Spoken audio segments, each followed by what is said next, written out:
Good afternoon. This one's called The Woman with 1.5 Hands. Oh, and by the way, I've added a table of contents to the end of this video. Anyway, recently, while applying the finishing touches to the field research for this project, I found myself in line and 3 customers away from the cashier at a Walmart in the middle of America. At the front of the line stood a woman I'd never met before, and if you'll allow one amateur evaluation, I'd say she was a typical member of the local citizenry, and yet perhaps in many respects she was above average. In her late 20s, early 30s, sharp professional, hair all duded up, wearing a smart business suit and sensible 2-inch heels. Not necessarily a former Miss America contestant, but pretty enough to have rocked a cheerleader's outfit in high school, maybe even college. My takeaway? She carried herself well. However, she was either gifted or cursed by having at her disposal only 1.5 hands. This partial and self-imposed disability, a very slight disability, became evident when, while helping the cashier load up her cart, she mishandled a gallon of milk, and an arc of spray douched much of the bagging area near her. Let me re-emphasize, though, that she did carry herself well. When a pressure situation suddenly was bam, right there in her face, so to speak, she shined. She could have wilted, but she shined. She was appropriately apologetic without appearing to be flustered, offered her services to help mop up, but was of course politely turned down. Thanked adequately, but not too profusely, the assistant manager who, trotting 3 minutes later, brought her a fresh gallon from the rear of the store and, utilizing her shapely getaway sticks, briskly made for the doors with still more heartfelt sorries and thank yous echoing in her wake. I never got the impression she was being obsequious. Her demeanor remained rather understated throughout the entire ordeal. Such humility, such grace under fire. Granted, the above was just a lightly embarrassing moment, a trifle. In my opinion, though, if how she recovered could be placed under a microscope, I'd say the very fibers of her character were on display that afternoon, and that yes, she was beautiful on the inside too, right in here. Occupying the same store and aware of her for fewer than 10 minutes of my entire life, if pressed for a snap judgment, I'd say she's good people. More should be said about those who fight through and shine despite adversity, and more will be revealed about this particular fighter in question. But first, a few notes about Walmarts and putative middle-class people actually shopping at them, and not ironically. This very superstore, along with Walmart's worldwide headquarters, straddles Walton Avenue, named after Sam Walton, the founder, in bucolic Bentonville, Arkansas. Dozens of executives, along with scores, if not hundreds, of professionals who work across the street or are married to someone who does, actually do shop at this flagship Walmart. Before his death in 1994, Mr. Walton demanded that his upper-ups shop unassumingly, drive unassuming vehicles, and dress without pretension, however much that's possible. He himself drove an older pickup with few amenities, and he required his employees, yes, even his executives, to refrain from flash and glitz. We can deduce by what happened in Walmart's headquarters parking lot almost immediately after Sam's passing that exercising such restraint must have been arduous and exhausting, which is to say, in 1995, it quickly filled up with the plush carriages of the urbane, followed by many sighs of relief. That said, these professionals still did shop across the street at a Walmart, but they weren't slumming. They shopped there, and still do shop there, for a variety of reasons. To be seen there showed others that you still had the faith, that you were still true to the core values that Sam espoused. Actually, though, a lot of them no doubt still do carry the torch, never mind being seen there. I mean, it is, after all, on the way home, pert near everything you might need under the same roof, often in the family size. not to mention that 10% employee discount. Be that as it may, what you won't find in a Walmart, or anywhere for that matter, is a publication or a video on class, written or produced by someone who knows what's up. Find me a scarier topic, fiction or non-fiction, and you win a cigar. Scary to a writer, because at any wrong turn, which is to say at any and all turns, one must bid adieu to yet another stratified belt of his or her audience, due to the author's lack of knowledge of even the first thing about class.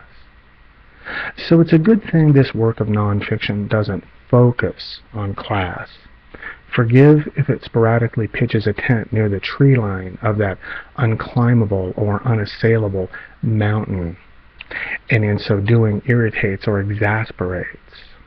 Differing conceptions of who's in what class, number in the billions, are all subjective, and each conception rings true for about one person. In my laboratory, for instance, I think I might have one tiny aspect of class isolated, defined, and properly categorized, yet someone is sure to dodder by within earshot, glance over at my 100% sterile petri dish, and flippantly say, "Yeah, well, he might have class, but he's not classy." Instantly, I'm back at square zero again, petri dish exposed for what it was all along, sullied and useless. Safe to say, tough task. Not enough crampons and carabiners in the world to try to scale that unscalable mountain, otherwise known as accurately defining even the first thing about class, followed by any sort of consensus. But, in a related task, if someone were to light a Bunsen burner underneath me and so compel me to try to fathom why that beautiful fighter had the use of only 1.5 hands, and this same someone turned up the heat if I balked at the even more draining task of extrapolating from her actions a few truths about the human condition, well, then, you just might be listening to the results of such a heated exchange. Again, I can't do class justice. Nobody can. That's not what this is about. But conceptions and misconceptions of class, and some of the ramifications of where our composite or group conceptions or group misconceptions take us, not a pretty place, by the way, play a small part of the following sights and sounds, all of which are nonfiction. What I'm trying to say is that this is not supposed to be a mystery, which would then make it fiction, which it's not. More to the point, I'm not trying to be mysterious or leave hanging out to dry our shopper with a slippery gallon of milk. No, it's not my goal to keep y'all in suspense as to the reasoning behind why she, from what I can tell, often semi-handicaps herself to the use of approximately 1.5 hands, even though she was born with 2.0 hands, and they both appeared to be working just fine the day I stood in line behind her. No, it's not a mystery, and I will return to her momentarily. But first, in an effort to compare and contrast, it's necessary to introduce a second theater of field research, one that took place near an actual field, a gridiron, if you will, a glorified cow pasture populated by football players of the NFL variety. It was to be our first in-person NFL game, both Twila's first and mine. Twila, my wife, had been offered tickets to see the Chiefs host the Bills in Kansas City, and despite the daunting prospects of 8+ hours on the road, the crowds, the traffic jams near the stadium, sitting in the blistering sun all day, sure to give Twila a heat rash, which it did. Yes, despite that litany, I talked her into accepting the tics, both of us knowing it also meant some off-the-clock shop talk with associates of hers from the insurance industry. Turned out all we did was get schmused, lucky us, as we were also invited to a rollicking tailgate party. Free food, free drinks, not too shabby. But then we went inside the stadium. Immediately after being frisked at the gates, it was the 11th of September after all, I began to notice the difference. All those who were manually limited were limited because of toting beers or cokes or hot dogs or nachos or spring waters or trays of the like. Or they had less than the full use of both hands due to carrying cell phones or Blackberries or iPods or iPads or souvenirs from the gift shops, or it looked to be some sort of bacon cheesy tater concoction, or cotton candy. It was exactly 10 years to the day after, so a few even carried tiny American flags.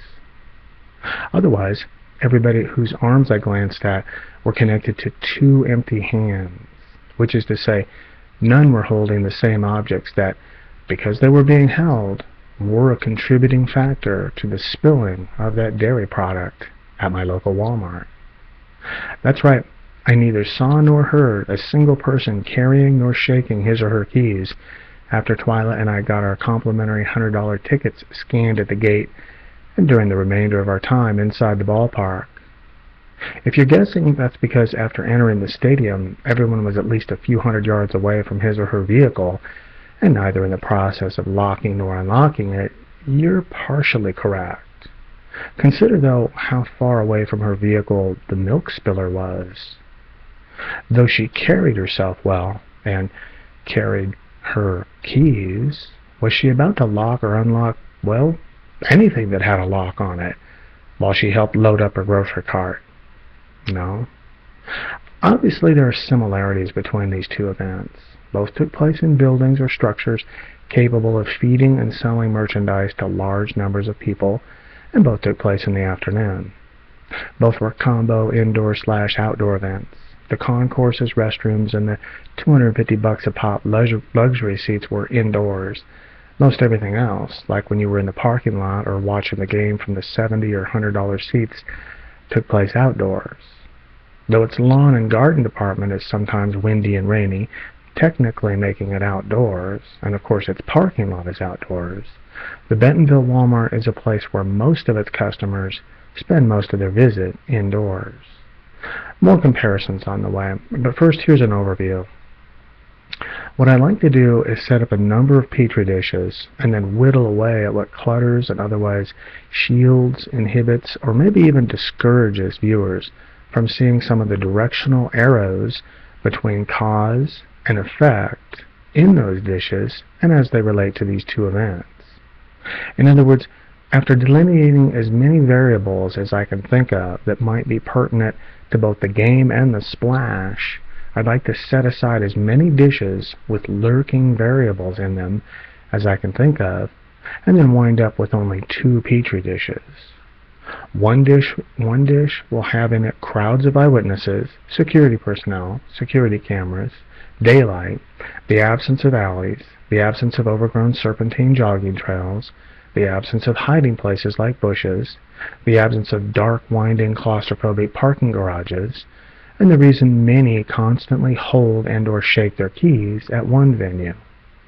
While the other petri dish will have in it crowds of eyewitnesses, security personnel, security cameras, daylight, the absence of alleys, the absence of overgrown serpentine jogging trails, the absence of hiding places like bushes, the absence of dark, winding, claustrophobic parking garages, and the reason why nobody held onto nor shook his or her keys at anybody all day long at the other venue. One venue, many key shakers, the other venue, no key shakers. Preparing these petri dishes is not as easy as it may sound, especially if you take into account the fact that one venue featured many people who were in a state or condition that is widely considered by law enforcement to be at least a known concomitant to, if not a verifiable contributing cause of, the eruption of violence. And here, please remember that rape is first and foremost a crime of violence, while the other venue featured, from what I observed, nobody who was in that same state or condition. One might ask, what state or condition are you talking about? At the football game, there were literally tons of the inebriated stumbling about and brushing past thousands of potential victims. And yet, where were the keys? This seems like as good a place as any to announce my qualifications. I'm unqualified. Well, underqualified. In other words, though I'm not the most qualified student of the social sciences, I can think of someone even less qualified. Someone who doesn't even belong in this conversation would be a mad social scientist who would take the ball in the preceding few minutes and run with it like the following. Obviously at the stadium, she would begin, this mad social scientist would begin, not me. Right now I'm in the middle of a hypothetical. Obviously at the stadium she would begin, since there were no anti-rape devices in hand, nor being saber-rattled, which, had they been thusly at the ready, would have signaled preparedness and willingness to defend against rape, and since it was a football Sunday, with Super Bowl Sunday, according to the FBI, being the #1 day for domestic violence, and all other Sundays from August through February, i.e. football season, consistently ranking in the top 40 or so for domestic violence, one can conclude that the women who neither shook nor carried their keys at that NFL game were under the impression that either drunk men can't rape. Now remember, these are the ravings of a mad social scientist. Quote, one can conclude these women who neither shook nor carried their keys at that game felt that either 1, drunk men can't rape, or 2, a sober man who might rape in certain situations is that much less likely to rape if found in nearly the exact same circumstances, but with the only relevant difference being that he's had a few drinks. Let me be clear. She, this social scientist gone bonkers, would conclude he's less likely to rape if he's had a few drinks. Many men at that game had had a few drinks. Therefore, female fans felt safe keeping their keys stored away. End of quote. The long quote that just now ended is one hypothetical theory that a crazy social scientist might concoct after considering a crowded stadium that was devoid of key-shaking women, even though these women were pretty much surrounded by drunk men.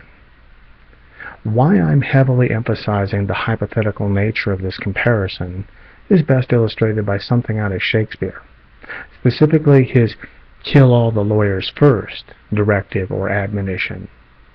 The trouble with taking stuff out of context is that many allegedly intelligent people forget that, or they never read or heard that, the character in Shakespeare who said to kill all the lawyers first was a fool. What I'm getting at, what I'm anticipating here, is that the taking stuff out of context monster will undoubtedly rear its ugly head in the near future.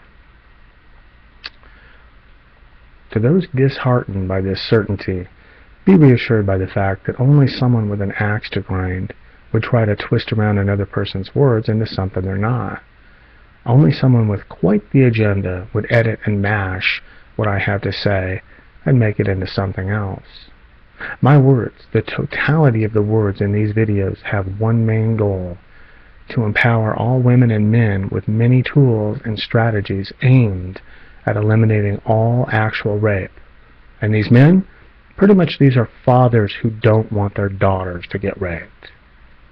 Here, someone might ask, isn't that a lofty goal? Sure. Okay, are you the most unqualified person, real or imagined, with that goal? No. Recall my most recent extended hypothetical quote. All right then, how unqualified or underqualified would you say you are? The University of Oregon conferred upon me a bachelor's degree in '87, and I've been conducting research for this project off and on ever since. At Oregon, they taught us, among other things, how to conduct field research, how to gather and evaluate statistical analyses, how to randomly sample, the difference in value to the scientific community between a peer-reviewed study and one that's not, how anecdotal evidence can taint or enhance, and some of the ways one might distinguish between 1, anecdotal evidence that's sound enough to pepper a study with, and 2, other anecdotal evidence that's better left on the cutting room floor, if the author hopes someday the finished product might be considered legitimate enough to be added to the canon. Clearly, alcohol surely was a factor the day the Bills trampled the Chiefs.